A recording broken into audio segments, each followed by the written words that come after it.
who is thus Melchizedek, of February 21st, 1965, was the spiritual food the Christians of Love Divine Sanctuary, Douala, Yashua Mashiach Tabernacle Yaoundé, and Shalom Tabernacle Idea ate both on Wednesday and Friday evening services. After prayer, the prophet read in Hebrews 7 from 1 to 3, for this, Melchizedek, king of Salem, priest of the Most High God, and many more. We note that this Melchizedek was the Jehovah Elohim of the Old Testament and the Jesus Christ of the New Testament. See in paragraph 121. That's the reason he called her woman, not mother. He had no father. He was the Father, the everlasting Father, the three-in-one. I am that spoke to Moses in a burning bush of fire. I am the God of Abraham, the bright and morning star. On Sunday, the bride of Christ in Creative Word Ministries was fed again by her groom through his prophet with the sermon, Does God Ever Change His Mind About His Word?, preached in April 18, 1965, based on Numbers 22, verse 31.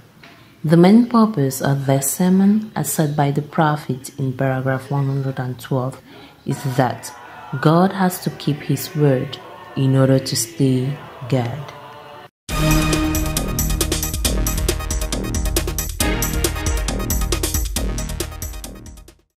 Personne d'autre ne pouvait dire cela. Elle laissa tomber cette cruche d'eau et courut jusqu'à la ville en disant « Venez voir un homme qui m'a dit ce que j'ai fait. » Qui est ce Melchisédek et arrive-t-il à Dieu de changer d'avis à propos de sa parole? Voilà donc les deux prédications qui ont marqué l'actualité spirituelle cette semaine au Love Divine Sanctuary, Shalom Tabernacle d'Edea et au Yashua Mashiach Tabernacle.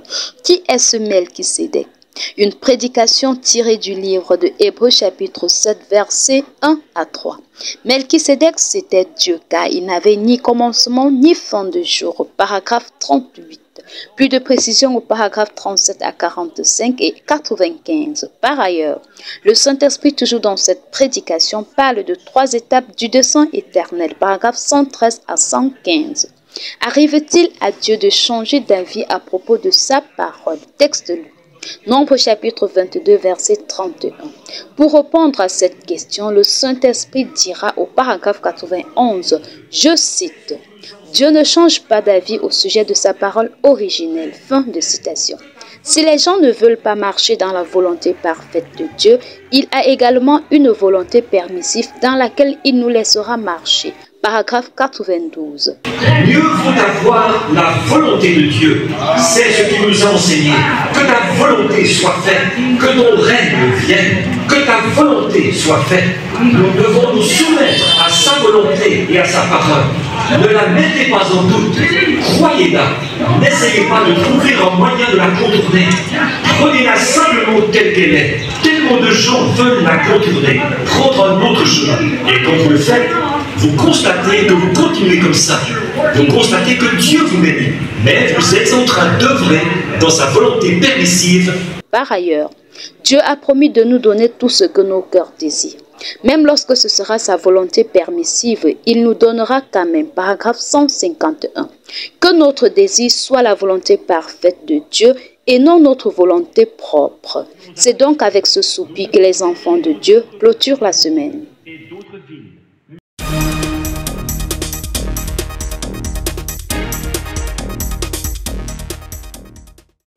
Une nouvelle créature en Jésus-Christ, que je porte dans mon cœur ta parole, qu'elle soit une lampe à mes pieds qui éclairera mon sentier à partir de maintenant. Arrive-t-il à Dieu de changer d'avis au sujet de sa parole?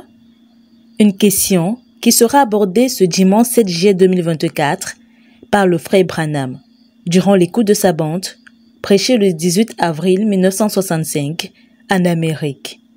Pour résumer ses propos, il nous fera comprendre qu'en réalité, Dieu ne change pas d'avis au sujet de sa parole. C'est plutôt nous les hommes qui créons très souvent des détours pour contourner ce qu'il a dit. Malgré cela, Dieu nous laisse quand même pour certains cas. Il a appelé cela la volonté permissive de Dieu. C'est une réalité en quelque sorte qui est imposée à Dieu pour satisfaire notre ego. Sans tirer loin, il va prendre principalement le cas de Balaam dans Nombre chapitre 22, à qui le Seigneur avait donné une interdiction de maudire le peuple de Dieu. Seulement, à un moment donné, Balaam a cru qu'il pouvait s'amuser avec la parole du Seigneur, pensant qu'il changerait peut-être d'avis. Ayant pris la route de la désobéissance, il est directement stoppé par l'ange de l'Éternel lui-même sur son chemin. En ajoute à cela, il cite également le cas de Moïse, sous la pression du peuple de Dieu, assoiffé dans le désert. Il va frapper le rocher lui aussi à 2 reprises pour affirmer son ego. Pourtant, l'instruction de Dieu était de parler simplement au rocher. Pour cela, le pauvre va subir après, car Dieu lui donnera une interdiction d'entrer à Canaan, dans le pays où coule le lait et le miel. Juste pour dire en conclusion qu'une fois que le Seigneur a donné sa parole, renversons toute forme de raisonnement inapproprié. Car, même si l'on ne sait pas comment ça se fera, une chose est certaine, il le fera.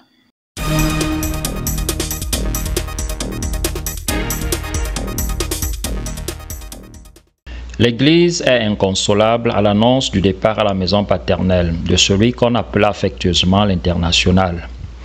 Benjamin d'une fratrie, fils d'un ancien catéchiste, ses études secondaires seront interrompues par le décès prématuré de sa défunte mère. La pression de la vie fera de lui employé à la primature gabonaise. En 1982, 2 ans plus tard, il prendra son baptême et en 1988, le Seigneur l'appela au ministère. De feu, la colonne de nuée a apparu. C'est ainsi donc à notre temps, il y a eu la même chose. Le 24 janvier 1954 à Houston, la colonne de feu a apparu. C'est pourquoi Frère Branham dit que cette photo est la photo la plus surnaturelle. Maintenant, le 28 février, la colonne de nuée est également descendue. Sa taille moyenne est toujours bien mise. Peu avant son départ, il a été victime d'un accident de circulation. On était bien loin d'imaginer son départ. Ses prises de position pour le Seigneur et son soutien indéfectible aux côtés de son pasteur, le révérend Baoya Samuel, resteront des tâches indélébiles de son pèlerinage terrestre. C'est merveilleux d'écouter l'une des figures emblématiques du message dans ce pays, en l'occurrence le révérend docteur Jean-Paul Bellet, qui a navigué avec nous dans la Bible. Il a typifié par une grande forêt comme le dit Frère Branham. C'est merveilleux. Qu'on puisse se retrouver avec les 3 colonnes.